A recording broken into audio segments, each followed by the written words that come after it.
Buat yang ngikutin YouTube gua pasti tahu gua sering ngomongin ngatur duit dan investasi. Salah satu instrumen yang sering gua omongin selain saham adalah reksadana. Hari ini gua akan ngebagi video ini menjadi dua bagian. Yang pertama, cara beli reksadana, dan yang kedua, buat yang belum tahu reksadana itu apa akan dijelaskan langsung oleh ahlinya, financial trainer Mbak Likwina Hananto. Kita bahas cara membeli reksadana. Video ini kerjasama gua bareng Bibit, aplikasi investasi reksadana secara online. Jadi kita akan bahas cara beli pakai aplikasi tersebut. Ketika tahu bakal kerja bareng Bibit, terus terang gue excited karena istri gue dan teman-temannya yang merupakan investor reksadana pemula pakai ini semua. Menurut gue pribadi, aplikasi Bibit ini mudah dimengerti, cocok buat yang belum punya pengalaman investasi. Dulu pertama kali gue beli reksadana sekitar tahun 2000-an awal, belum ada aplikasi beli reksadana digital kayak sekarang. Dulu kalau beli jual kena biaya fee sekitar 1% beli, 1% jual. Sekarang beli reksadana di Bibit tanpa biaya komisi beli atau jual, bisa dicairin juga kapan aja tanpa penalti. Jadi beruntunglah kalian yang masih pada muda-muda, gue aja sekarang udah mulai pakai Bibit. Gue ajarin cara pakainya, sekalian gue review aplikasinya. Pertama yang gue suka, Bibit ini desainnya bersih dan minimalis, menarik buat anak muda. Begitu kita download bisa langsung mulai tanpa bingung. Bibit bagus karena ngerti orang Indonesia pengetahuannya masih minim investasi. Banyak orang bingung reksadana itu apa, cara pilihnya gimana, investasi pertama beli reksadana apa aja. Nah di Bibit ada fitur Robo Advisor. Si robot ini akan rekomendasi reksadana sesuai dengan profil resiko kita. Mungkin kalau lo orangnya agresif ya rekomendasinya mayoritas reksadana saham yang dalam jangka pendek nilainya bisa naik turun dengan cepat. Kalau lo orangnya gampang cemas ya dipilihnya mayoritas reksadana pendapatan tetap karena nilainya lebih stabil. Kalau kalian bingung sama kalimat-kalimat gua barusan, tenang aja, kita akan tanyakan bedanya apa nanti ketika ngobrol dengan Mbak Likwina Hananto. Kita juga bisa masukin tujuan investasinya apa, nanti Bibit akan rekomendasikan reksadana yang cocok. Bibit hanya merekomendasikan reksadana yang berkualitas terseleksi dan punya track record bagus, jadi pemula bisa berinvestasi dengan percaya diri. Bibit punya izin resmi OJK dan investasi di reksadana lebih aman karena semuanya tercatat di KSEI dan bank kustodian. Jadi uang kita nggak dipegang sama Bibit. Jadi kalau takut nih Bibit tutup atau udah nggak ada nanti, uangnya aman ada di bank kustodian. Kalaupun misalnya handphonenya kena hack, investasi nggak bisa dicairkan ke rekening atas nama orang lain. Buka rekening di Bibit juga bisa secara digital, rebahan bentar udah bisa mulai investasi. Nah untuk beli reksadananya, kalau misalnya kalian mau ngikutin Robo Advisor-nya atau kalian udah tahu mau beli reksadana apa, belinya juga gampang banget, tinggal dipilih. Lalu untuk pembayarannya bisa beli reksadana cashless dari rumah, aman dari virus. Belinya bisa pakai dompet digital atau lewat virtual account berbagai bank tanpa biaya admin kayak belanja online. Jadi aplikasi ini tentu gue rekomendasikan buat kalian yang mau berinvestasi reksadana. Sangat ramah buat pemula dan tampilannya zaman sekarang banget. Ingat, mulai dengan uang kecil dulu, pahami instrumen yang kalian pilih sambil mencoba, sambil belajar. Nanti kalau udah tahu bedanya tipe reksadana itu apa, tahu tujuan keuangan kita apa, resikonya kayak gimana, baru kita bisa nyoba dengan nominal yang lebih besar. Karena uang kita tanggung jawab kita, Robo Advisor Bibit boleh kasih saran, tapi kan kita yang harus menentukan sendiri uang mau ditaruh di mana. Mudah-mudahan video ini bisa ngebantu kalian melek investasi dan berhenti berpikir bahwa investasi itu cuma untuk orang kaya aja. Karena kita bisa investasi mulai dari Rp100.000 doang. Jadi saran gue mulai aja dulu, konsisten investasi setiap bulan biar dananya bertumbuh dan tujuan keuangannya bisa tercapai. Nah, link buat download Bibit gue taruh di deskripsi, jadi tinggal pencet. Kita udah bahas aplikasi membeli reksadana. Nah sekarang buat yang dari tadi denger terus nggak ngerti reksadana itu apa, sekarang kita ngobrol sama ahlinya langsung, Mbak Likwina Hananto. Kebetulan gue dulu sempat dibantuin timnya Mbak Likwina Hananto belasan tahun lalu dalam berinvestasi, dan produk investasi gue pada saat itu adalah reksadana. Halo Mbak Wina, apa kabar? Hai Radit, ketemu lagi sambil susah syutingnya. Ketemu lagi ya, kita syuting jarak jauh lagi nih kita ya. Iya. Aku lagi ngomongin soal reksadana nih Mbak Wina nih. Terus tadi udah ngasih tahu orang kalau mau beli reksadana di Bibit kayak gimana, udah review aplikasinya juga. Nah sekarang buat teman-teman yang mungkin masih belum ngerti nih, aku mau jelasin dulu. Kebetulan ada Mbak Wina juga kan. Kita mulai dari apa itu reksadana. Oke. nggak bisa langsung masuk reksadana tuh Dit, karena menurut gue kita harus bahas dulu apa itu pasar modal. Ngeri gak sih? Oke, jadi kita tarik Oke. lebih jauh lagi ya. Kita tarik lebih jauh lagi. Boleh. Kalau orang dengar pasar modal itu biasanya kan akan langsung ingat Bursa Efek Indonesia, dan itu terdengar menakutkan karena itu kata yang enggak lazim ya nggak sih, bursa efek apa pula ini gitu loh. Padahal mungkin analogi yang paling gampang, dan gue ada gambarnya Dit, lu bisa keluarin gambarnya nggak? Analogi yang Boleh. paling gampang, Bursa Efek Indonesia itu analoginya pasar induk yang jualan buah-buahan. Oke. Oke, jadi bursa itu artinya bursa buku, berarti pasar buku dong. Jadi kalau bursa efek berarti dia adalah pasar efek. Nah, efek ini adalah surat berharga yang bisa diperdagangkan. Surat berharga itu macam-macam. Ada surat untuk kepemilikan perusahaan, ada surat pernyataan pinjaman. Jadi kalau kita bingung efek tuh maksudnya apa sih? Efek tuh adalah surat berharga yang terdiri dari biasanya dua macam. Surat kepemilikan atau surat utang. Surat kepemilikan itu kita kenal dengan nama saham. Surat utang itu dikenal juga dengan obligasi. Basically surat utang itu surat yang bilang bahwa seseorang ngutang sama orang lain. Kalau surat kepemilikan artinya seseorang menjadi pemilik sebuah perusahaan, tapi pasti pada familiar dengan kata saham. Jadi ada Bursa Efek Indonesia, analoginya pasar induk yang jualan buah-buahan. Oke, Nah, jadi ada banyak reksadana buah nih ya, ada banyak produk lah ya ada banyak gitu buah. yang jual Jadi ya. si Oke. surat berharga ini buah-buahan nih, Dit. Ya. Sekarang kalau gue cuman punya uang sedikit, ini untuk analogi buah-buahannya dulu. Ya. Kalau gue punya uang cuman sedikit dan gue pengen bikin rujak, maka rujak itu kan dalam satu pincuk isi buahnya macam-macam nih, Dit. Ya. Bayangin, gue harus pergi ke pasar induk dengan uang gue yang gak banyak, misalnya 1.000 perak untuk beli rujak. Berapa banyak macam buah yang gue bisa beli dan ukurannya segede apa? Oke. Oke. Ya. Jadi bayangin, gue akan pergi ke masing-masing toko buah, kios buah yang ada di pasar induk itu dan bilang, Pak, saya mau beli pepaya 1/18, boleh nggak? Diusir kali nggak sih lo? Gak bakal dikasih ya. Iya kan, Iya, iya. gengges banget ya nih Oke. perempuan, pelit banget sih. Mau beli Oke. buah-buahan tuh belinya 2 kilo, 5 kilo gitu. Masa belinya cuma 1/18 gitu. Sementara rujak itu kan isinya macem-macem, Dit. Ya, Jadi ya. mari kita berkenalan dengan istilah, kalau ini biasanya nih ya, kalau gue lagi jelasin reksadana di media sosial, ada aja anak-anak muda yang akan ngomong gini, sorry mbak, gue nggak level reksadana, gue belinya saham. Terus gue Wih. DM yang kayak gini, oh banyak banget yang kayak gini, oh ya Allah, gue sakit kepala lah. Kesannya tuh gue dinosaurus gitu ya, nggak paham gitu ya. Iya. Ya, padahal gue tuh S1 S2 Finance, dan waktu S2 itu salah satu dosen gue itu adalah direktur utama perusahaan manajer investasi, dan dia yang ngajarin tentang ilmu namanya finance portfolio. Gue DM lah adik-adik yang suka ini banyak gaya, keren kan, punya saham keren gitu. Gue DM, gue tanya, portofolio lu apa aja? Gue tanya gitu. Terus lalu? jawabannya biasanya gini, portofolio apa ya mbak? Oke, malah nggak tahu ya definisi portfolio. Satu dia ya. nggak tahu. Terus yang kedua gue tanya, lu punya sahamnya apa aja?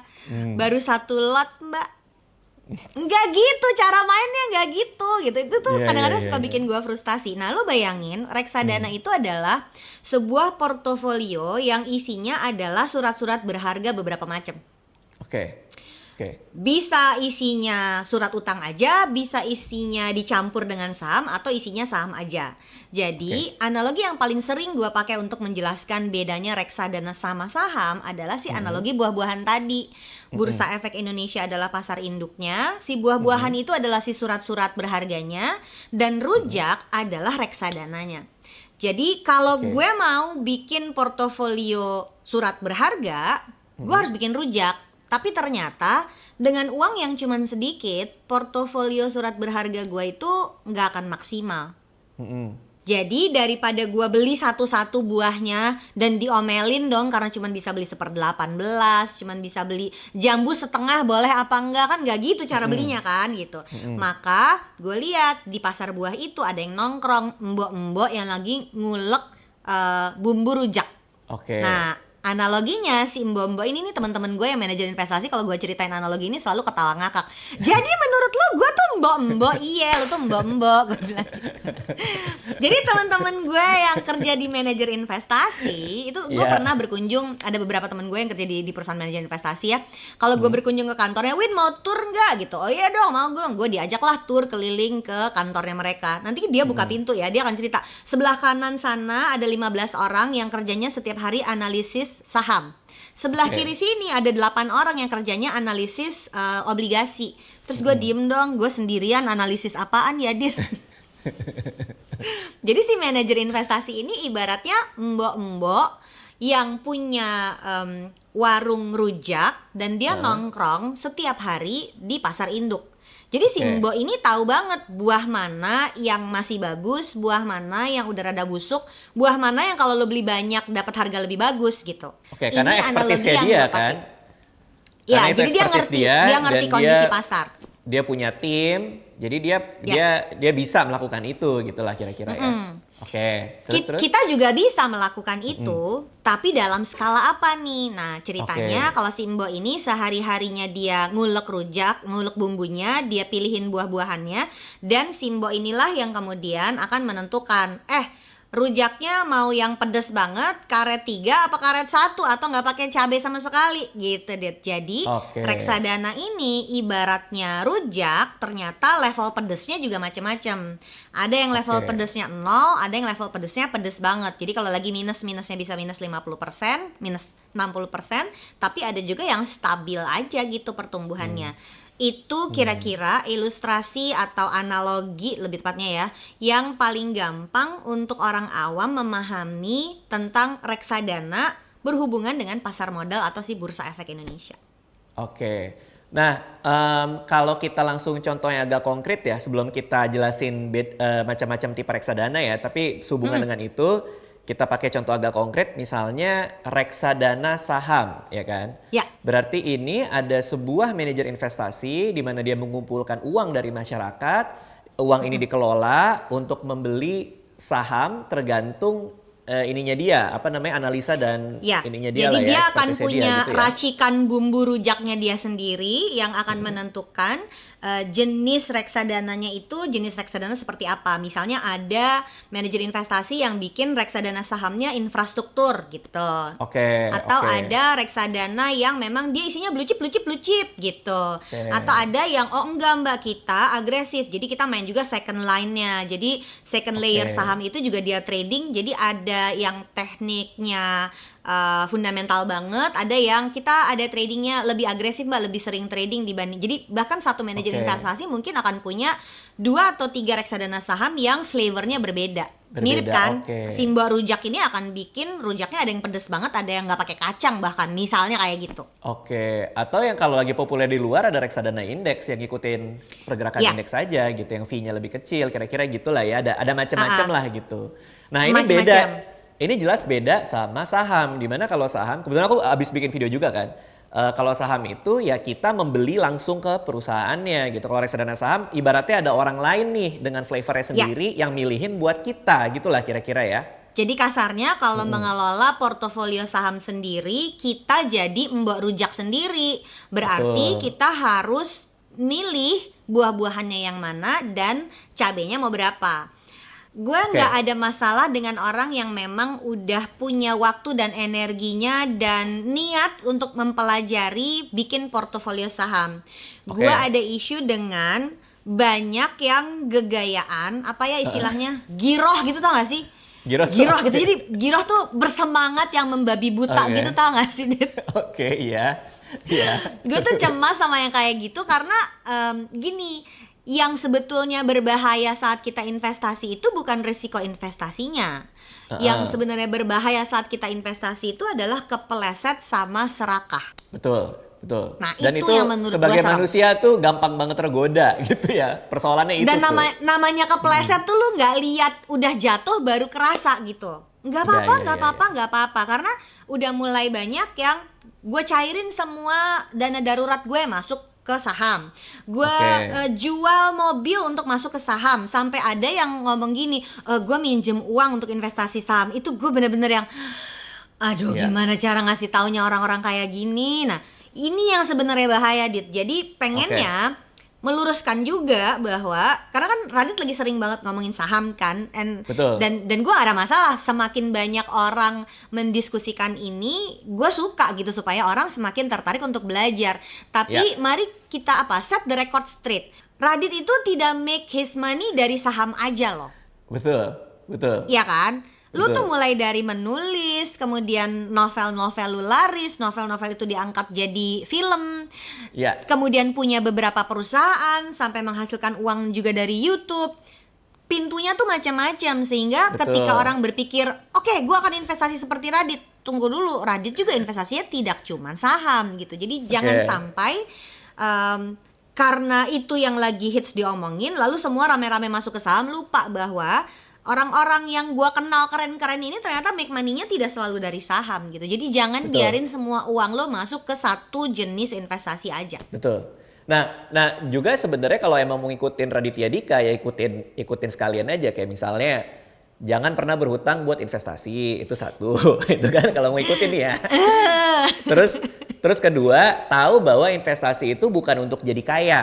Investasi itu untuk mencapai tujuan keuangan. Beda loh mindsetnya loh. Kalau yang investasi buat kaya ya beda lagi gitu. Kalau mau ikutin gue nih ya, gue ini adalah investasi untuk mencapai tujuan keuangan, bukan untuk jadi kaya gitu. Ya, soal utang tadi juga gue khawatirnya orang tuh nggak sadar bahwa saat lu ngutang ada ongkosnya kan. Ada Betul. biaya utang yang harus dibayarkan. Jadi misalnya ngutang, ngambilnya pakai pinjaman online, ngambilnya pakai kredit yang gak ada agunannya di bank, atau bahkan utang ke perusahaan sekuritasnya, itu tuh ada fee yang harus kita bayarkan. Investasi apa yang bisa menghasilkan lebih tinggi dibandingkan bunga dari pinjamannya? Resikonya jadi terlalu tinggi kalau menurut gue, Dit. Jadi walaupun ini disebut kan utang investasi itu utang produktif gitu tanda kutip ya, tetap nggak. Kalau kita mengutang itu kan kita harus tahu bayar utangnya pakai apa. Sementara waktu lo trading belum tentu untung terus. Oke. Nggak masuk akal gitu kalau menurut gue ngutang sampai harus ngutang demi masuk ke saham, saking lu terlalu giroh bersemangat investasi saham.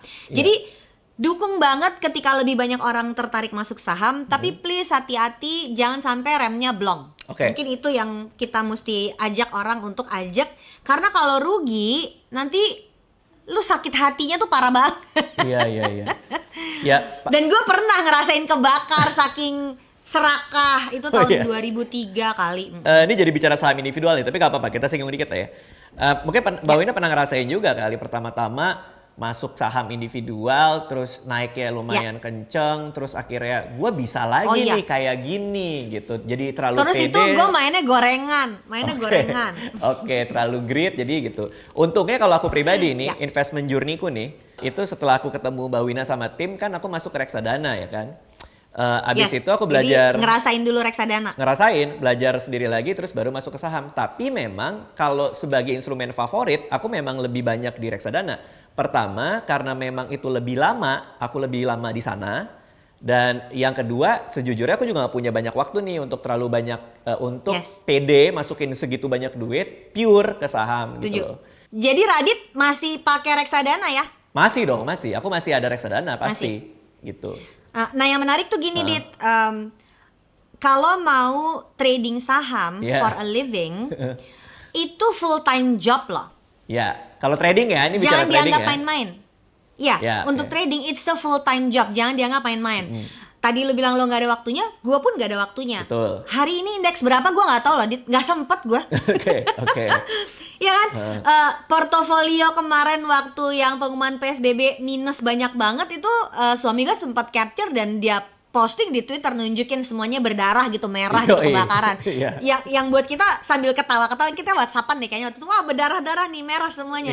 Tapi saking it is a full time job kalau kita mau mesti maintain terus-menerus, sehingga memang kalau mau investasi saham, pilih-pilih tipe investor seperti apa. Bedanya nih ya Dit ya, kalau menurut gue, jadi kayaknya gue pernah bahas sama lu ya, ada dua jenis investasi kan. Investasi yang sifatnya akumulatif, sedikit demi sedikit lama-lama menjadi bukit, dan itu kemudian dipakai untuk tujuan finansial. Satu lagi adalah investasi yang sifatnya generatif. Jadi Oke. aset buat di masa depan. Oke. Nah, si investasi yang akumulatif ini, reksadana cenderung cocok buat yang itu karena kita bisa setor dari sedikit-sedikit banget. Betul. Sementara kalau si saham, walaupun tetap bisa ya saham juga setor sedikit-sedikit, kan mau setor 100.000 juga bisa, tapi pertanyaannya dapat saham apa gitu. Kalau si portofolio saham, gue cenderung lo harus mulai dengan a certain amount. Betul. Apakah itu 2 juta atau 10 juta atau 30 juta untuk membentuk portofolio. Nah, ini yang kemudian milih saham beli yang mana, belinya sih nggak harus sekaligus, tapi punya portofolio untuk dikelola menjadi portofolio saham. Sementara si reksadana, kalau lu setor 100.000, lu bisa setor bulan depan 100.000, bisa setor bulan depan 100.000. Kalau si saham, misalnya beli saham sebuah bank dengan 1 lot, bulan ini setor 2 juta, bulan depan 2 juta lo yang sama belum tentu bisa dipakai untuk beli 1 lot saham yang sama, karena harga sahamnya udah berubah gitu. Jadi dua-duanya penting, tapi mari kita lihat saat ini kita lagi cocok yang mana. Kalau bisa dua-duanya ya syukurlah, alhamdulillah gitu. Tapi akhirnya memang menurut gue banyak orang harus mulainya dari reksadana. Nah, dan kalau reksadana itu pribadi ya, kalau kita dari tadi ngomongin reksadana saham sama saham ya, ini sebelum kita bandingin jenis-jenisnya ya, kita ngomongin ini lagi ya. Itu langsung terdiversifikasi kan. Ketika dengan duit 100.000 itu udah nyebar tuh ke berbagai macam saham gitu. Ketimbang ya 1 lot kan harus ngumpulin banyak dulu dan mungkin kebelian juga cuma 1, sehingga resiko diversifikasinya juga nggak dapat gitu loh. Dia nggak bisa nyebar gitu. Aku jadi tertarik ngebahas karena ketika aku bikin video soal saham banyak juga yang nanya tuh, "Bang, bedanya apa? Gimana? Bedanya gimana?" gitu. Ilustrasiku sederhana aja sih. Adik-adikku itu hampir semuanya investor saham gitu. Yang terakhir Edgar, dia juga ikutan saham juga. Yang kemarin lu posting ya, bersaudara Nasution. Itu semua kan mereka anak FEUI itu. Edgar udah gede 4 ya. biji. Nah kebetulan emang adik-adikku 4 orang anak FEUI kan. Terus 1 Edgar anak geologi UI. Jadi mereka palingnya udah punya basic lah itu. Itu 1. Aku pernah ngajarin tuh si Yudita si Putri, adikku yang paling tua, dulu banget. Kamu belajar dulu reksadana dan lain-lain. Si Yudit bilang, "Bang, tapi aku mau bikin portoku sendiri. Aku nggak mau dipotong fee dari reksadana gitu." Oh ya udah, nggak apa-apa, asal kamu belajar. Terus dia belajar sendiri, persis kayak Edgar di video kemarin. Dia nyobain dulu dikit-dikit. Ketika dia mau nyoba gede, dia harus tahu dengan pasti perusahaan seperti apa yang dia beli gitu. Nah, itu Yudita, itu adikku yang paling gede. Jadi dia bilang pilihan aku beli saham adalah aku nggak mau kena manajemen fee. Aku mau bikin portoku sendiri, aku mau bertanggung jawab atas duitku. Oke, fine gitu. Istriku di sisi yang lain, aku pertama kali ceburin ke reksadana, pelan-pelan aku kenalin instrumen lain itu saham, dia sampai hari ini nggak pernah mau. Kenapa? Karena dia nggak yakin dia mampu untuk berpikir lebih dari si manajer investasi yang ngelola reksadana dia, which is fine juga dong. Dan dia rela untuk ada manajemen fee 2% lah berapa gitu segala macam, buat dia nggak apa-apa karena itu ditukar dengan uang dan pengetahuan mereka gitu loh. Jadi kita punya 2 perbandingan gitu loh Mbak, maksudnya. Ya, artinya kan nggak ada benar salah. Jadi yang menarik tuh bukan reksadana versus saham kalau menurut gue. Jadi banyak zaman dulu tuh sampai ada yang pernah ngomong gini sama gue, reksadana tuh KW-nya saham. Tunggu dulu, saham tuh KW-nya bisnis dong, gue bilang gitu. Kenapa? Sebagai orang Kenapa kita harus mikirnya biner ya sih? Hitam putih banget gitu loh. Emang ini kan nggak kayak gitu mainnya gitu loh. Sebagai orang yang portofolionya kebanyakan bisnis, kan gue jadi ketawa gitu loh. Kenapa lo harus bikin kasta seperti itu? Kalau mau kayak gitu ya kalau gitu gue nggak akan masuk reksadana sama saham dong. Gue bisnis aja. Dan gue tahu bisnis gue tuh menghasilkan kalau dihitung prosentasenya jauh lebih tinggi dibandingkan portofolio saham gue atau reksadana saham gue. Tapi toh sebagai orang yang punya portofolio bisnis ada beberapa, gue tetap kerjain kok semuanya gitu loh, Dit. Reksadana gue masuk, saham gue masuk, bisnis juga gue masuk. Jadi beda fungsi kalau menurut gue. Tapi ini penting. Jadi gini, gue selalu berpikir reksadana itu pun kan jenisnya macam-macam ya. Kalau kita ngomongin long term dan kita mau beli reksadana saham untuk pensiun, kalau kalian nih penontonnya Radit usianya di bawah 30 tahun, gue pernah kasih trik begini. Coba lihat sepatu lu tuh harganya berapa.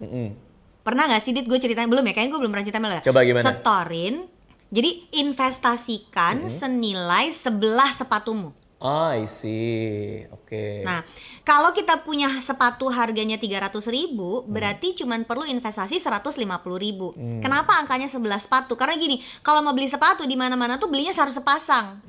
Jadi kalau kita cuman punya untuk beli sebelah, nggak dapet sepatu sepasang. Artinya itu nilai uang yang kita injek-injek gitu loh, nilai uangnya nggak seberapa. Dan tiap orang kan sepatunya beda-beda. Mungkin ada yang sepatunya cuma 100.000, ada yang sepatunya 3 juta. Oke. Silahkan di levelmu sendiri tentukan berapa harga 11 sepatumu yang bisa kita investasiin di reksadana saham rutin, Dit. Oke. Setiap bulan tanpa putus. Ini kalau Oke. kita ngomonginnya long term yang jangkanya panjang. Oke. Tapi portofolio saham beda lagi. Jadi kalau sampai kitanya nanti di portofolio saham nggak berhasil banget gitu, si reksadana sahamnya tetap setor tapi kecil-kecil banget. Betul. Artinya dua-duanya jalan. Betul. Dan aku semakin kesini kan waktu luang juga cukup banyak ya, dimulai dari beberapa tujuan finansialku kan udah kecapai semua tuh. Jadi aku masih baru bisa mengupgrade diri tuh dengan mikir lebih dalam lagi. Karena pas aku sama QM dulu, aku memang udah nyobain saham, tapi nggak begitunya karena aku sibuk nyari duit tuh pada saat itu kan. Iya, iya. Dan reksadana tuh tepat banget untuk investor males kayak aku kan, yang udah setor Tim gitu. rebahan. Tim rebahan. Nah Mbak, nih bahas dikit lagi nih. Jadi aku punya plan kayak gini nih. Aku ada dana buat pensiun itu kan di reksadana saham dan saham individual. Kombinasi keduanya itu adalah total dana pensiun yang udah kusiapkan, ya kan? Ya. Nah, planku adalah ketika kemarin itu udah tercapai, rencananya sih tahun ini mau aku cairin kan rencananya ya sebelum negara api menyerang ya. Cuman rencananya, Sebelum corona. ya rencananya kan gitu. Itu kayaknya waktu kita syuting pertama, jadi bener-bener pergerakannya tuh nyata banget. Waktu kita syuting pertama yang gue masih mampir ke tempat, ke kantor lo, masih ngebahas lu punya portofolio saham yang udah cukup buat pensiun. Begitu kita Ya. syuting kedua, syutingnya udah pakai Zoom, terus portofolio sudah berkurang. Iya, udah turun ya kan. Beda-beda tipis lah yang di saham sama reksadana saham, beda-beda tipis lah. Tapi sedih-sedih juga lah turunnya lah. Corona ini kejam. Oke. Terus? Nah planku gini. Planku adalah aku cairin dan aku pindah ke reksadana pendapatan tetap yang Oke. jadi dana pensiunku di situ. Dengan rule of 4% ya aku tarik 4% per tahun. Kalau udah nggak ada pemasukan sama sekali ya, kalau zero income ya. Tapi aku punya rencana itu. Aku pernah ngobrolin ini nih di salah satu channel gitu. Terus ada yang bilang gitu, kenapa? Ini balik lagi ke soal preferensi kan. Kenapa nggak dibeliin saham aja yang menghasilkan dividen per tahun, dari dividen itu buat pensiun. Nah balik lagi kalau aku mindsetnya adalah sebagai investor males ya kalau aku nggak perlu mikirin kenaikan harga saham individual tersebut gitu, dan aku nggak perlu repot tahu bahwa dia akan bagi dividen nggak ya, berapa persen dari profit yang dia bagi dividen nggak ya, gitu loh kira-kira Mbak gitu. Jadi balik lagi ke tadi gitu, instrumen-instrumen ini pasti punya tujuannya sendiri-sendiri dan preferensi orangnya, jadi nggak ada yang bener nggak ada yang salah gitu ya kira-kira ya Mbak ya. Ya, kalau boleh kasih masukan Dit, Ya. jadi si reksadana ini fungsinya kan buat akumulatif. Betul. Kalau memang angkanya udah misalnya gini, misalnya targetnya 3 miliar, udah nyampe 3 miliar, menurut gue tempatnya bukan di reksadana akumulatif lagi. Tapi? Menurut gue tempatnya harus di produk yang generatif. Nah, produk generatif itu adalah deposito misalnya. Jadi lu bener-bener tinggal terima bunganya aja, atau obligasi yang akan keluar tuh bulan ini ada sukuk, nanti bulan November ada sukuk tabungan. Itu berarti lu dapat kuponnya atau bagi hasilnya, atau tadi beli saham yang ada dividennya. Sebenarnya kalau reksadana ada lagi Dit. Reksadana bukan yang pendapatan tetap. Kalau pendapatan tetap tuh dia masih ada resiko minus soalnya. Karena gue pernah dong nakal. Gue beli reksadana pendapatan tetap, padahal itu buat anak gue masuk SD. Jadi lu bayangin ya, anak gue yang paling besar itu sekarang bantuin kita syuting hari ini dan dia udah kuliah. Ini pengalaman gue waktu dia mau masuk SD, gue punya uang buat dia masuk SD, gue masukin ke reksadana pendapatan tetap karena gue sok tahu waktu itu. Logikanya gini, kalau uangnya udah nyampe, parkir, jangan ngambil resiko tambahan. Betul. Itu logika berpikir investasi menurut gue. Tapi gue nakal, kan serakah. Jadi gue kepeleset Iya, ini grid. Jadi gue kepleset. Gue masuk ke reksadana pendapatan tetap dengan pede, nggak bakal minus kok gitu. Tahu-tahu waktu itu ada isu di obligasi sehingga uang buat anak gue masuk SD itu minus 30%. Oke. Kalau uangnya tidak harus dipakai segera, gue biarin aja setahun kemudian dia akan balik angkanya ke 100% lagi, Dit. Tapi kan udah harus dibayarin ke sekolahnya. Jadi gue waktu itu terpaksa harus cairin dengan kondisi minus 30% dan gue harus korek dana darurat gue untuk nutupin bolongnya. Oke. Wah, ini menarik nih. Ini untung aku cerita ke Nah, Mbak Wina iya, nih. Untung aku cerita ke Mbak Wina nih. Ini, Terus gimana dong? Jadi bener dong Jadi- ditaruh di saham yang membagi dividen. Tapi kan aku pribadi juga jadi harus mikirin. Ada reksadana yang lain, Dit. Jadi reksadana itu kan jenisnya macam-macam. Betul. Ada reksadana pasar uang, ada pendapatan tetap, ada campuran, ada saham. Ini kan 4 basic yang paling sering dikenal orang. Ya. Sebetulnya ada satu lagi reksadana yang apa ya disebutnya ya? Dia tuh kayak dikunci di dalam sebuah obligasi sehingga bentuknya itu reksadana, tapi kalau kita masukin uang di situ harus ditahan 1 tahun. Jadi Apa kalau itu, gue Mbak? masukin 100 juta reksadana terproteksi, nah namanya. Oh iya. Jadi ada, Dit. Oh iya. Jadi iya. kan karena topik kita hari ini reksadana ya, kalau mau ngomongnya aset generatif sih, berarti pilihannya ada 3, bisnis, properti, atau surat berharga. Tapi kan kita nggak akan jauh-jauh ngomongin bisnis sama properti. Hari ini kita Betul. kan topiknya reksadana. Reksadana. Maka kalau mau reksadana yang sifatnya tidak akumulatif tapi sifatnya generatif, masuknya ke yang terproteksi. Masalahnya terproteksi ini tidak ada setiap saat. Jadi kalau reksadana terproteksi dia ada kayak masa penawaran. Misalnya kalau akan terbit di Desember, 2 minggu sebelumnya tuh si manajer investasinya tuh bikin pengumuman. Siapa yang tertarik silakan daftar dulu, masuk, nanti subscribe, kemudian janji beli, begitu udah dibuka kita masuk. Lalu biasanya kita akan kayak dalam tanda kutip dikunci untuk periode tertentu. Ada yang 3 bulan, ada yang 6 bulan, ada yang 1 tahun. Nah, selama 1 tahun uang kita diem di reksadananya, per 3 bulan atau per bulan itu keluar kayak kupon atau bagi hasilnya yang masuk ke rekening tabungan kita. Oke, Sehingga mirip kita obligasi kayak lah ya. gajian. Iya. Ada Nah, kuponnya ya? reksadana terproteksi itu adalah biasanya basisnya obligasi. Oke. Jadi kan kalau kita mau beli obligasi sendiri, ya mampu belinya berapa juta sih, nggak banyak gitu loh. Sementara ada obligasi negara yang jualannya tuh 1 kali beli harus 2 miliar gitu. Kan nggak semua orang punya 2 miliar untuk beli obligasi dong Ya, gitu. ya. Maka kita bisa ikut ke dalam reksadana terproteksi, nanti manajer investasinya yang belanja gelondongan gitu, Dit. Oke. Jadi kayak mau beli rujak tapi yang beli buah-buahannya 3 karung si mboknya gitu. Oke, tapi karena dia nggak ada setiap saat, ini aku jadi konsultasi pribadi nih, nggak apa-apa ya sekalian ya. Kesempatan. Ya, mumpung ada Mbak Wina nih. Tapi karena dia nggak ada setiap saat, katakanlah si reksadana pendapatan tetap ini masih ada fluktuasinya lah, kayak Mbak Wina alami minus 30% dan tahun depan masih bisa balik gitu lah ya, katakanlah ya. Bukannya masih nggak apa-apa, aku punya dana pensiun yang aku taruh semua di reksadana pendapatan tetap dengan asumsi bahwa toh yang aku ambil juga cuma 4% dari dana pensiun itu setiap tahunnya. Sehingga in general seharusnya on average pasti masih aman-aman aja gitu. Itu gimana? Logis, bisa. Jadi secara finansial iya, lu cuman perlu kayak bandingin aja dengan reksadana yang lain. Jadi yang level risikonya lebih rendah tuh reksadana pasar uang. Lalu ada reksadana pendapatan tetap, lalu ada reksadana campuran. Nah, menariknya Dit, reksadana campuran itu kebagi lagi. Tapi ini nggak official ya, ini in my sotoy opinion. Ya, ini kalau teman-teman manajer investasi pada ngetawain, sialan dia ngomongin itu, pasti mereka ngomong gitu. Jadi si reksadana campuran itu tidak secara official, tapi in my sotoy opinion, jadi ini gue sotoy ya, kalian nggak percaya juga nggak apa-apa. Menurut gue reksadana campuran itu bisa kita bagi lagi, ada campuran yang konservatif, ada campuran yang moderat, ada campuran yang agresif. Logikanya gini deh, reksadana pendapatan tetap itu 80% isinya obligasi, ya.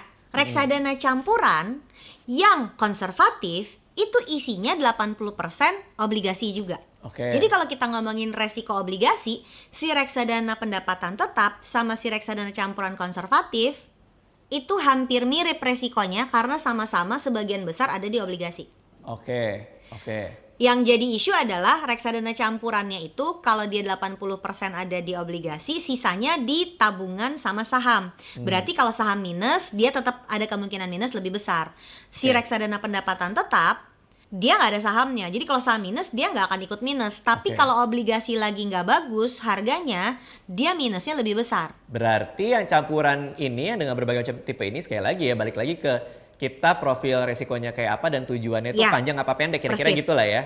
Jadi menurut gue kalau lu tertarik masuk ke reksadana pendapatan tetap dengan tujuan tadi mau diambil sebagian kalau pensiun, bandingin aja bandingin across time gitu. Si pasar uang kayak apa, si pendapatan tetap kayak apa, si campuran konservatif kayak apa. Sehingga bisa lihat waktu pasar lagi minus, mereka minusnya kayak apa. Waktu pasar lagi plus, lagi positif, lagi agresif semua returnnya sestabil apa atau seagresif apa. Dengan begitu kita bisa bandingin dan lu Oke. jadi bisa mengambil keputusan dengan jernih tanpa katanya, tapi lu bener-bener bandingin. Oke. Artinya gue nggak bilang mendingan ke pasar uang atau ke campuran ya, lu lihat aja perbedaannya karena di waktu yang berbeda hasil analisisnya mungkin berbeda. Gue ketemu analisis seperti ini waktu 2007-2008 soalnya, dan itu kan udah 12 tahun yang lalu ya. Belum tentu betul. analisis itu masih bisa berlaku sekarang, tapi karena punya pengalaman waktu pasar obligasi lagi turun naik, gue ngerasa ini bisa jadi insight yang bisa kita gunakan kalau ke depan kita berhadapan lagi dengan kondisi pasar yang berubah gitu. Oke, siap. Wah, ini menarik banget. Nah, kita rekap lagi ya untuk beda-bedanya ya. Ya. Boleh dijelasin lagi nggak Mbak secara sederhana perbedaan tipe-tipe reksadana ini apa aja? Oke, pertama tadi reksadana sama saham, perbedaannya adalah kalau reksadana itu ada perusahaan yang mengelola kumpulannya dan mereka yang akan menentukan beli produk di dalamnya apa, beli instrumen, namanya instrumen, beli instrumen di dalamnya apa. Kalau saham sama obligasi itu instrumennya, jadi pilihannya adalah bukan pilihan, karena boleh dua-duanya, Ya. nggak harus salah satu. Ya. Jadi kita bisa mengelola portofolio sendiri dengan beli obligasi sendiri, beli saham sendiri, dan bisa juga tambahannya kita ikut sama portofolio yang sudah dibikin sama manajer investasi dan kita tinggal setor rutin aja ke situ. Cara penggunaannya berbeda karena menurut gua kalau yang portofolio you have to maintain it, tapi kalau yang si reksadana ini kita sifatnya investasi akumulatif, setor sedikit-sedikit lama-lama menjadi bukit. Oke. Jenis-jenisnya, 4 jenis Jenis-jenisnya. yang paling sering digunakan karena Oke. jenisnya bukan cuma ini ya, ada yang ETF dan lain-lain. Oke. Kalau yang itu gue sampai pernah manggil manajer investasi untuk datang ke kantor, gue suruh nerangin lagi karena gue sendiri tunggu dulu itu yang mana ya gitu ya, karena jenisnya macam-macam. Nah, 4 yang paling sering digunakan adalah pasar uang, pendapatan tetap, campuran sama saham. Ilustrasinya gini, Dit. Reksadana pasar uang itu isinya adalah produk yang sangat liquid, biasanya campuran tabungan deposito plus obligasi di bawah 1 tahun. Oke. Jadi surat utang ada tapi di bawah 1 tahun. Surat utang jangka pendek Kalau lah ya. yang jangka pendek, jadi kalau ada ori tapi ori yang udah mau jatuh tempo gitu loh. Oke. Ori kan biasanya 3 tahun. Nah, ori yang udah di bawah 1 tahun udah boleh masuk ke pasar uang. Yang Oke. kedua adalah reksadana pendapatan tetap yang lu bahas tadi, di dalamnya tuh isinya sebagian besar obligasi. Kalau campuran berarti ada obligasinya, ada sahamnya, dan in my sotoy opinion, kalau lu teliti kembali ternyata reksadana campuran itu bisa kebagi lagi. Oke. Campuran konservatif, campuran moderat, dan campuran yang agresif. Kalau campuran agresif artinya sahamnya banyak banget. Ya. Satu lagi adalah reksadana saham. Cara penggunaannya, Dit. Cara penggunaannya. Ini juga in my sotoy opinion. Jadi Ya. lo nggak setuju juga nggak apa-apa. Oke. Perhatiin tadi Radit bahas tentang tujuan finansial. Betul. Kalau di kantor gue kami menyebutnya tujuan lo apa. Ini tuh filosofi kalau di kantor gue. Kalau ada goal yang jelas, kayak lo naik mobil di jalan tol dan lo mau exit dari Jakarta ke Bandung misalnya ya. Bandung itu kan pintu exitnya macam-macam ya. Ada pintu exit Cimahi, pintu exit Pasteur, ada pintu exit Buah Batu. Ya. Lo harus slow down kalau udah mau deket, ya nggak sih? Misalnya gue mau ke Dago, pintu exit yang paling dekat kalau mau Dago tuh exit Pasteur. Kalau udah lihat Pasteur 500 meter lagi, lu sen kiri dan lu slow down dong. Oke. Kalau lo ngebut, kelewat lo nanti exitnya. Sama, jadi tujuan finansial itu bisa kita bagi menjadi jangka waktu di bawah 5 tahun, jangka waktu 5 sampai 10 tahun, jangka waktu 10 sampai 15 tahun, dan jangka waktu di atas 15 tahun. Oke. Nah, in my sotoy opinion, dan banyak teman-teman gue yang akhirnya melakukan ini, kalau jangka waktu tujuan finansialnya di bawah 5 tahun, reksadananya pasar uang. atau tabungan deposito aja. Mm-mm. Kalau jangka waktunya 5 sampai 10 tahun, misalnya apa ya? Anak baru lahir mau buat tujuan dia masuk SD, berarti kan 6 tahun lagi tuh. Ya. Nah, ini bisa pakai reksadananya pendapatan tetap atau campuran konservatif. Oke. Nah, di atas 10 tahun pakainya reksadana campuran, di atas 10 tahun, di atas 15 tahun reksadananya saham. Jadi untuk anak gue, waktu gue kan 3 anak ya, umurnya 18, 15 sama 8 tahun. Waktu si kakak-kakak yang udah gede ini masih kecil, portofolio investasi gue tuh isinya reksadana saham semua.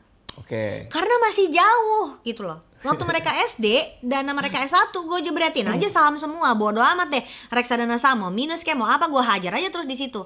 Tapi dengan sekarang 2020, si kakak-kakak ini udah kuliah dan udah SMA. Jadi portofolio gue sekarang reksadana sahamnya nggak banyak. Karena udah gue cair-cairin, udah bikin standby di deposito, harus gue bayar ke universitasnya gitu, Dit. Yang masih ada tuh gue reksadana saham hanya untuk anak yang paling kecil karena dia masih SD, plus dana pensiun gue. Ya. Jadi menggunakan produk tuh apa ya? Kita tuh nggak setia sama produk, Dit. Kalau kita jangka waktunya berubah, jenis reksadananya bisa berubah gitu. Ya balik lagi ke tadi, kalau filosofiku juga adalah karena memang diajarin sama QM ya dari awal, ya pakai kayak goal kita, ya, pakai tujuan. Iya, pakai goal. Jadi makanya kita balik lagi ke depan gitu, bukan buat kaya gitu loh. Aku takut juga sih ketika edukasi soal investasi ini yang di dalam pikirannya kayak di film-film gitu loh. Gue main saham, gue ini, gue bisa punya Lamborghini Terus party-party gitu. karena banyak duit gitu. Gimana sih? Nggak gitu ceritanya. Banyak duit gitu. Kan gitu kan kalau di film-film Hollywood kan. Ya, Cuman ya. aku selalu yang filmnya percaya, Leonardo DiCaprio gitu serem. Wolf of Wall Street itu kan. Nggak gitu maksudnya. Nggak Ngajak gitu investasi kita sama nggak sekali tujuannya gitu. itu. Bukan. Nah makanya balik lagi gitu, kita ngomongin soal tujuan. Jadi emang kita tuh kaya memang dari cara kita punya value dan menawarkannya kepada pasar sebagai manusia. Uangnya itu buat mencapai tujuan finansial kita dibantu oleh instrumen investasi. Segampang itu aja sebenarnya gitu loh. Ya, jadi uang tuh cuman alatnya aja, jangan driven by the money. Nah, makanya ketika kita bicara reksadana pendapatan tetap return 7% 8% ya it's okay karena tergantung ininya kita. Kan banyak juga orang yang bilang, "Lah cuma 7% 8%." Ya ntar dulu. Mau gimana dulu nih gitu. Lo bisa aja return 50% trading kan cuman kita nggak tahu seberesiko apa gitu loh. Gitu kira-kira ya. Dan ini yang gue sering bilang sama orang, coba ikuti kata-kata saya. Saya tidak butuh return. Kayak semua DNA di badan gue menolak gak sih? Iya. Betul. Nggak mau gitu. Betul. Apa nggak butuh return? Nggak mau, aku mau return gitu kan gitu. Iya betul. Karena ya itu makhluk ekonomi lah kalau manusia ya. Pengennya dapat duit cepet lah. Contohnya tadi gitu, anak gue udah masuk kuliah, gue ada sekian puluh juta, sekian belas juta yang memang standby buat dibayarin ke universitasnya tiap semester. Ya. Itu uang udah nggak butuh return. Kalau memang gue serakah, gue masukin ke saham lagi, kita trading 2-3 hari mungkin akan tumbuh beberapa persen gitu ya. Tapi kan tujuannya bukan itu, tujuannya buat bayar uang sekolah. Kalau uang sekolahnya butuh 20 juta, gue udah ada 20 juta, harusnya gue nggak butuh return lagi, taruh aja di tabungan atau di deposito, standby akan ditransfer ke tujuan yang memang gue butuhkan. Tapi untuk menerima kenyataan bahwa udah nyampe nggak butuh return lagi, ternyata itu nggak natural karena manusia memang dasarnya serakah gitu. Iya. Oke, ini sebelum masuk ke pertanyaan terakhir, jadi aku itu dulu kalau ingat-ingat lagi sama QM ya, dulu itu ditanya tujuannya apa, ini salah satu tujuannya adalah pengen ganti mobil tuh 5 tahun mendatang gitu. Terus dikasih rekomendasi ya kan, reksadananya apa, terus dapat tuh angkanya tiap bulan harus ngapain, maka akan tercapai dalam 5 tahun. Harus ditaruh berapa maksudnya di reksadana dengan dollar cost averaging itu. By the way, kelas-kelas tentang reksadana tuh kalau di kantor gue sekarang diajarin loh Dit cara milihnya. Jadi nggak pakai rekomendasi lagi gitu karena kita kan nggak bikin financial plan-nya lagi kan. Kalau sekarang kita kalian butuhnya apa, pengen tahu apa, sini gue ajarin, pilih sendiri. Kalau sekarang kayak gitu Dit. Jadi benar-benar dibukain aplikasi untuk beli reksadananya, terus kita kasih lihat gini cara membandingkan antara reksadana A sama reksadana B, coba lihat returnnya dalam berapa tahun terakhir, bandingin aset under managementnya, trik-trik kayak gitu tuh yang akhirnya kalau tim gue di-share secara masif gitu, supaya orang tuh punya pengetahuan yang cukup untuk mengambil keputusan finansialnya sendiri, dan menurut gue itu yang paling penting. Jadi kita tuh nggak ikut-ikutan dan nggak katanya-katanya. Kalau kita mau investasi tuh bener-bener dengan sadar gitu. Betul, karena duit kita tanggung jawab kita ya Mbak ya. Jadi itu gue percaya banget. Walaupun katakanlah kayak Bibit ya, kan kita lagi bicara soal Bibit kan. Kan dia juga punya robo advisor ya kan, untuk ketika kita ada profil resiko kita, dia tawarin sahamnya. Itu bisa ngitung kan di situ. Nah itu kan juga nggak serta-merta kita ambil rekomendasinya juga gitu. Kalau mau nyobain boleh mungkin dengan duit yang nggak terlalu banyak gitu. Cuman kan ketika kita mau komit dengan yang lebih banyak lagi, ya minimal kita harus tahu lah aset under management bedanya apa dan lain-lain gitu kira-kira Mbak ya. Tapi buat gue memang beda banget sekarang dengan semua kemudahannya ya. Lucu gitu kalau anak sekarang tuh nggak investasi. Zaman gue dulu beli reksadana ya Dit, itu transfernya harus di ATM karena belum ada internet banking. Jadi transfernya di ATM. Jadi lu kebayangnya di mesin ATM itu gue transfer. Terus ada tanda terimanya yang segede gini nih, yang kecil gini, itu di fax Dit. Di fax ke manajer investasi. Udah gitu gue harus telepon dia, Mbak udah terima belum bukti faxnya. Sementara sekarang lu tinggal pakai aplikasi, tinggal klik beli reksadana gitu, tau gak sih? Jadi iya. please deh gitu. Begitu mudahnya sekarang secara infrastruktur gitu ya, secara fasilitas, tinggal memodali diri dengan pengetahuan yang cukup and you make the call, tinggal gitu doang. Iya, tapi boleh nggak kayak gitu Mbak? Cobain aja gitu dengan 100.000. Paling-palingnya untuk dapat appetite dan boleh banget. Dan ngerasa, boleh banget. Ngerasa kadang kan kalau kita bicara soal investasi semua pasti yang dijembrengin soal untung kan. Biar ngerasain ruginya juga gitu. Kalau beli reksadana saham ya ngerasain dia sempat turun. Kalau mau investasinya gitu sustainable, yang berkelanjutan, ikutin yang tadi Radit bilang, ada tujuannya. Tujuannya nggak usah lu pusing-pusing kayak pensiun gitu kan, masih jauh banget gitu ya. Terutama kan yang nonton Radit tuh banyak yang masih muda-muda banget. Tujuannya tuh sesederhana gini aja. Dalam 2 tahun nih pandemi selesai gue mau liburan gitu aja dulu. Atau gue mau ganti handphone 6 bulan lagi.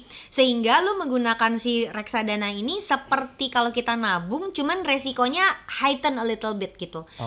Jadi yang lu setorin tuh angkanya bisa kecil-kecil. Dan sebenarnya tuh gini, produk kalau zaman gue dulu mulai reksadana saham langsung. Ternyata sekarang setelah gue cek, banyak anak muda sekarang itu nyobain reksadana justru pasar uang dulu, Dit. Karena paling aman ya.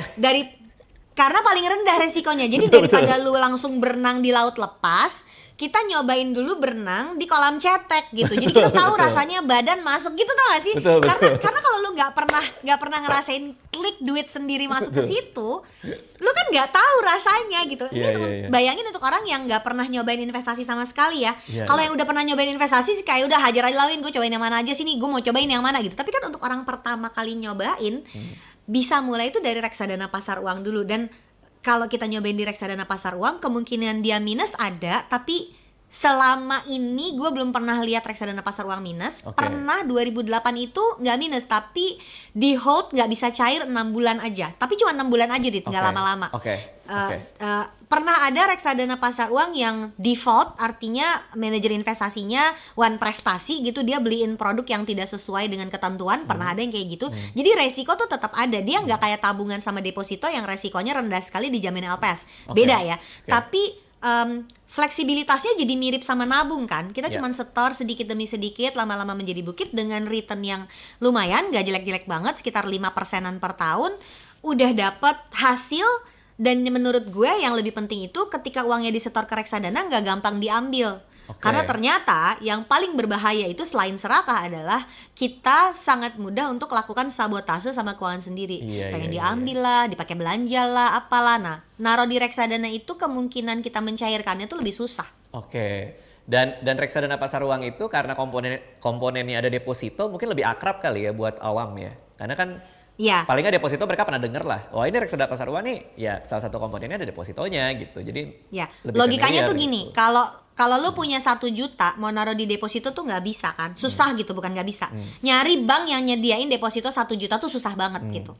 Tapi kalau kita masuk ke reksadana pasar uang dengan 1 juta masuk ke kumpulan uang di dalam reksadananya, si manajer investasi tuh misalnya punya 30 M, Ya. maka manajer investasi itu akan naruh 30 M itu di deposito dan uang kita yang 1 juta masuk bersama si 30 M tadi. Oke, ya.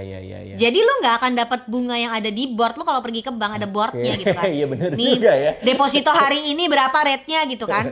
Nah bayangin manajer investasinya punya 30 M dan bilang, bang gue punya 30 M nih, lo kasih bunga berapa? Dia pasti akan kasih special rate dong. Iya. Nah duit gue yang 1 juta ikut di dalam 30 M itu bisa ikut-ikutan masuk dapat special rate. Padahal kalau gue punya 1 juta taruh di bank nggak bisa masuk ke depositonya gitu. Bener. Logikanya tuh kayak gitu kalau lo mau bayangin reksadana. Oke, aku mau cerita dikit soal istriku nih. Dia kan Ya. juga belajar investasi bareng aku dari pas zaman pacaran dulu gitu. Yang Aku rajin ngeliat berinvestasi, Anissa. Iya. Jadi aku ngeliat ada perubahan mental dia gitu sebagai seorang investor ya. Karena Ya. pas dia di reksadana saham tuh, aku inget tuh awal-awal dia naro di reksadana saham bertahun-tahun yang lalu. Terus dia masih tiap hari ngecekin tuh Mbak. Wah tiap hari. Oh, dilihat. Ini apa segala diliatin. Dia pernah lo ngejerit loh pas turun 200.000 perak, dia kayak aku rugi 200.000 perak. Nah sekarang pas zaman pandemi kayak gini malah dia santai aja gitu loh. Jadi mungkin ya orang harus Season terbiasa investor dia, udah berpengalaman. Iya, udah berpengalaman gitu. Orang harus terbiasa juga ya. Nah, oke, kita sekarang masuk ke yang pertanyaan paling terakhir gitu. Dari tadi kita udah ngomongin soal reksadana, udah bandingin beberapa tipe-tipenya gitu kan ya. Nah, sekarang aku pengen tahu contoh konkretnya karena ini yang QM ajarin ke aku dulu gitu. QM Oh iya, kasih lihat ke pakai aku hitung-hitungan dulu. ya. We call Pakai it the hitung-hitungan. formula, share. The formula formula tuh sebenarnya rumus finance. Ya, Jadi, itu yang biar ditularkan gaya, ke biar QM. gaya dikasih nama the formula. Itu yang ditularkan QM ke aku dan itu yang menjadi balik lagi tadi filosofiku dalam berinvestasi, balik ke tujuan karena dalam the formulanya itu Ada kita target ada besar yang mau angka. dikejar. Itu dia gitu. Itu yang kayak itu yang membedakan mental yang selama ini aku punya dibanding mungkin teman-teman yang lain yang ngelihat, investasi nih, gue bisa kaya nih, bisa untung nih gitu. Nah aku tuh Ya. dijaga dengan angka itu dulu dari formulanya. Oke, kita Yes. langsung aja berandai-andai ya. Aku punya anak kedua yang akan lahir. 18 tahun lagi dia mau S1. Yes. Dana untuk S1 itu bagaimana cara aku mengelolanya untuk mencapai tujuannya dia? Ke reksadana Oke. apa dan caranya seperti apa? Ini contoh ya. Jadi kalau di finance itu kita harus mengambil asumsi dan Asumsi, catatannya oke. adalah asumsi itu pasti salah, Dit. Pasti salah. Jadi bayangin ini adalah ilmu pasti yang menggunakan asumsi yang pasti salah. Oke. Artinya semakin dekat ke jangka waktunya, kita mesti revisi terus asumsinya supaya dekat dengan kenyataan. Contohnya jadi gini, Oke. zaman gue mulai nyiapin dana pendidikan buat anak-anak gue yang besar-besar itu, gue bikin asumsi nilainya akan sekian ratus juta. Terus gue investasi dong. Begitu mereka udah SMA, I pick up the phone, Google it up dan dicari uang kuliahnya tuh waktu itu targetnya sekian ratus. Sekarang tuh berapa sih sebenarnya, dicari, didekatkan antara asumsi dengan kenyataan. Nah, jadi misalnya kalau dihitung nih dana kuliah 18 tahun dari sekarang, misalnya nilainya dengan future value udah pakai asumsi inflasi pendidikan dana ya? pendidikan, inflasi dana pendidikan tuh lebih besar daripada biaya hidup ya. Jadi kalau Ya. biaya hidup tuh asumsinya antara 3 sampai 5%, kalau biaya hidup itu segitu, kalau pendidikan tuh bisa lebih tinggi. Gue punya ilustrasinya nih, misalnya uang masuk kuliah sampai lulus itu 100 juta. Anggaplah 17 tahun ya, Dit, nggak 18 ya. Karena kan bayar uang sekolahnya lebih cepat. Jangan lupa ya, anak masuk kuliah di Juli, bayar uang sekolahnya tuh kayak setahun sebelumnya, November. Jadi ilustrasinya juga harus lebih pendek. Jadi Ini kalau pengalaman mau sebagai orang tua nih. yes gitu ya. Oke, Yes, terus. sambil pedih gitu, ngomongnya sambil pedih. Jadi misalnya uang masuk sampai lulus. Jadi kalau TK sampai SMA kita bikin asumsinya hanya uang pangkal aja. Tapi kalau kuliah itu dari masuk sampai lulus plus semua biaya hidup yang dibutuhkan. Misalnya dia harus kos di Depok kah, atau harus kos di Bandung atau di Jogja. Misalnya uang kuliahnya itu 100 juta dalam 17 tahun, dengan inflasi itu jadi, inflasinya kita anggap 10% ya untuk kuliah. Itu jadi 505 juta kira-kira. 505 juta plus sekian. Nah, maka rumus finance ini akan membuat kita bisa menghitung 505 juta dalam 17 tahun. Kalau ditarik mundur, berapa sih setoran bulanan yang bisa kita lakukan untuk mencapai angka 505 juta. Jadi kalau dari tadi Radit bilang tujuan finansial, maksudnya itu adalah ada judulnya, ada nilai rupiahnya, dan ada jangka waktunya. Di kasus ini ilustrasinya adalah tujuan dana S1 buat adiknya Alea, nilainya 505 juta, tercapainya dalam 17 tahun yang akan datang. Nah, pilihannya tuh ada dua, Dit. Apakah kita akan menabung aja, berarti ambil resikonya 0, anggaplah setorannya itu returnnya 0%, atau kita investasi di produk setara reksadana saham yang asumsi returnnya 13%. Oke, mungkin returnnya nggak akan sebesar itu, tapi namanya asumsi, nanti bisa diganti di tengah jalan. Nah, hitungan formulanya, untuk mencapai 505 juta itu, setoran bulanan di tabungan adalah 2,5 juta per bulan, atau 700.000 per bulan. Bedanya tuh jauh banget. Jauh banget itu. Angkanya tuh jauh banget ya. 680 berapa, anggaplah 700.000 per bulan. Jadi si 700.000 per bulan ini setor, tapi nggak ada jaminan dia akan berhasil loh. 700.000 terus setiap bulan tanpa putus selama 17 tahun. Kalau returnnya sekitar 13%, secara matematis tapi tidak ada yang menjamin, nggak janji bisa mencapai 505 juta. Kalau mau pasti, setornya 2,5 juta. Jauh banget loh. 700.000 ke 2,5 juta tuh sepertiganya ya. 3 kali lipat lebih ya. Iya, 3 kali lipat. 3 kali lipat lebih loh. Oke, berarti sangat terbantu oleh pertama waktu sama tadi instrumen investasinya ya kan. Nah, gimana kalau misalnya kayak sekarang nih lagi pandemi ya kan, orang pasti ketar-ketir dong punya reksadana saham. Kayak aku aja minus pula. minusnya belum recover sampai sekarang gitu. Nah, itu biasanya apa tuh? Apa yang biasa orang lakukan ketika punya porto yang lagi seperti itu? Banyak banget yang nanyanya gini, Mbak, aku udah ikutin katanya, setor nih berapa ratus ribu ke reksadana saham yang risikonya tinggi, terus begitu disetorin dia minus. Itu kan kayak masukin air ke ember bocor. Iya juga ya, detail, lu kebayang gak sih? Setor 700.000 tinggal 500. Bulan depan setor lagi 700.000 turun lagi 500. Kan kesel liatnya ya, dan itu wajar menurut gue. Wajar, itu manusiawi. Ternyata pilihannya adalah boleh nggak, kalau nggak mau setor ke investasinya, nggak mau ke reksadananya, mau ditaruh di tabungan dulu, boleh atau enggak? Gue akan jawab boleh. Tapi ternyata pilihannya tuh bukan tabungan 700.000 versus reksadana 700.000, bukan. Pilihannya tuh adalah tabungan 2,5 juta versus investasi di reksadana 700.000. Jadi kalau saat lagi minus-minus ini kita nggak mau setor ke reksadana, boleh aja nggak setor ke reksadana, setor ke tabungan, tapi jangan setor 700.000, setornya harus 2,5 juta, Dit. Iya, make sense. Karena hitungan 700.000 itu adalah setor terus lagi naik atau lagi turun. Betul. Si asumsi 13% itu asumsi rata-rata, artinya kadang-kadang dia bisa 20, bisa minus 5, bisa minus 20. Yang diambil itu adalah rata-rata tengahnya. Jadi yang disebut 700.000 per bulan itu adalah setor terus-menerus, disebutnya cost averaging strategi. Berarti kita setor terus tanpa putus. Tapi kalau lu berhenti di tengah-tengah, lo nggak akan menikmati waktu dia nilai lagi turun, dia lagi naik loh. Berarti lo harus taruh di tabungan dalam jumlah yang 3 kali lipat. Jadi pertanyaannya adalah bukan kita siap investasi di reksadana saham atau tidak. Pertanyaannya adalah lo siap nggak nabung 3 kali lipat lebih besar? Gue nggak sanggup.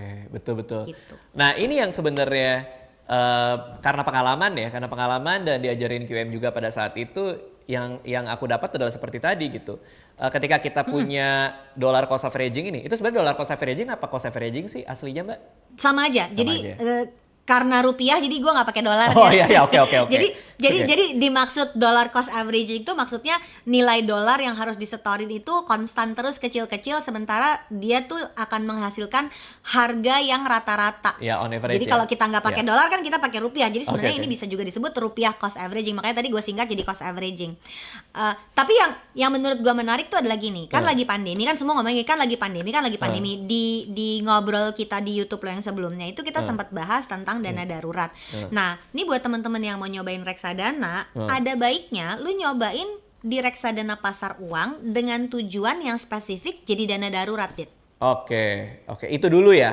Itu dulu. Jadi Oke. kalau lu ragu-ragu masuk ke reksadana saham dan diceritain minus, boro-boro mau masukin ke saham gitu, ada baiknya lu nyobain si reksadana pasar uang aja, tapi belinya rutin gitu loh. Oke. Jadi kayak nabung, tapi di reksadana. Oke. Dengan reksadana yang resikonya paling rendah.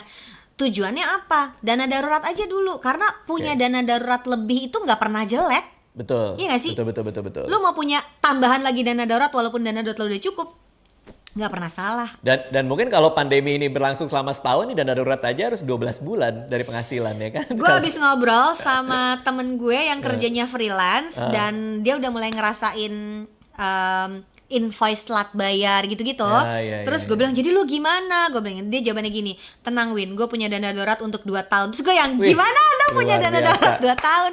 Gue merasa kalah, tau gak sih? Luar biasa. Jadi kalau lu mau gegayaan siapa yang paling hebat di antara kita punya reksadana saham atau punya saham, jangan sedih. Gue punya temen yang dana daruratnya 2 tahun. Menurut Luar gue biasa. dia yang paling hebat di antara Itu keren kita. sih, keren. Tapi tadi poinku adalah gini, ketika pakai DCA itu ya, yang diajarin QM juga gitu. Aku tuh jadi punya mindset seperti ini. Ketika pandemi atau harga sahamnya turun di reksadana saham ini, dengan duit yang sama, katakanlah tadi 700.000, kan unit yang kita beli lebih banyak, sebenarnya kan gitu kan. Iya. Terus ketika naik kita beli 700.000, unit yang kita beli lebih dikit. Cuman nanti harga per unit secara rata-rata seharusnya dengan asumsi 13% Yes. akan naik gitulah kira-kira ya.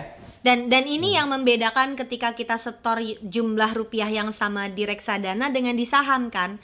Oke. Kalau mau setor 100.000 di reksadana, bulan depan setor 100.000 lagi bisa gitu, lancar aja. Tapi kalau gua mau beli saham perbankan yang bulan kemarin 2,5 juta, bulan ini mungkin gue masih bisa. Tapi kalau 3 bulan lagi dia naik, duit gue yang sama 2,5 juta itu nggak akan bisa beli saham perbankan yang sama ketika dia harga sahamnya udah naik jadi 3 juta gitu, Dit. Dan secara proporsi juga pasti susah tuh ya. Jadi ketika kita mau cost averaging di saham, tergantung sahamnya yang mana. Bukannya nggak bisa, tapi tergantung saham yang mana. Sementara si blue chip ini sebelum pandemi kan cenderung naik tuh. Ya. Jadi waktu kita punya uang yang sama nggak bisa dibeliin saham yang sama karena satu lotnya aja udah nggak kebeli gitu loh. Oke. Nah ini yang membedakan. Jadi apa ya? Ada istilah sophisticated investor. Ketika kita memang masih pemula dengan jumlah dana yang sangat terbatas dan sangat terpengaruh ketika pasar goyang gitu, ya udah mulai aja dulu dari reksadana pasar uang, nggak apa-apa, jangan merasa berkecil hati kalau lo mulainya dari yang risiko paling rendah, tapi setorannya bisa lancar, yang lebih penting tuh itu. Oke. Sementara yang memang udah siap naik kelas, taruh di reksadana saham atau saham langsung, good on you gitu, karena berarti lo udah siap gitu. Jadi ini bukan lagi, sekali lagi, investasi itu bukan soal gegayaan, nggak Betul. pernah ada benar salah dan nggak Betul. pernah ada siapa yang paling hebat di antara kita, karena Betul. gue selalu percaya gini, ini tim trainer di kantor gue selalu ngomongnya gini, personal finance is very personal. Betul. There is no one single solution for everybody. Ya. Tiap orang akan punya langkah yang berbeda-beda. Kita waktu financial dialogue kemarin kan bahas tuh, Dit. Semua tuh akan punya timelinenya sendiri-sendiri dan ada backstage-nya sendiri-sendiri. Jadi keputusan finansialnya juga nggak bisa sama. Betul. Oke, keren banget. Terima kasih sekali lagi Mbak Wina untuk waktunya. Aku tadinya Sama-sama. ini aku ngelihat cuma 4 pertanyaan loh. Ini kalau di laptopku Ini nih. ngeditnya Cuma gimana? ternyata- Banyak banget Gak obrolan apa-apa. kita. Gak apa-apa. Yang penting informasinya, ilmunya semuanya nyampe. Nah, terakhir nih untuk yang ngelihat dan sekarang tertarik buat beli reksadana itu ada di mana aja, Mbak? Oh, beli reksadana itu balik lagi ke si Mbok jualan rujak tadi ya. Si Iya. Mbok jualan rujak ini nggak mau jualan sendiri, capek dia. Jadi Iya. rujaknya dia titipin di 3 tempat. Tempat yang pertama adalah supermarket. Reksadana itu tersedia di supermarket dalam tanda kutip, yaitu bank. Bank itu bisa jadi supermarket. Lo kalau pergi ke supermarket mau beli makanan gitu, di shelfnya akan ada berbagai brand kan. Oke. Sama ketika lo pergi ke bank, di bank itu akan ada berbagai brand reksadana.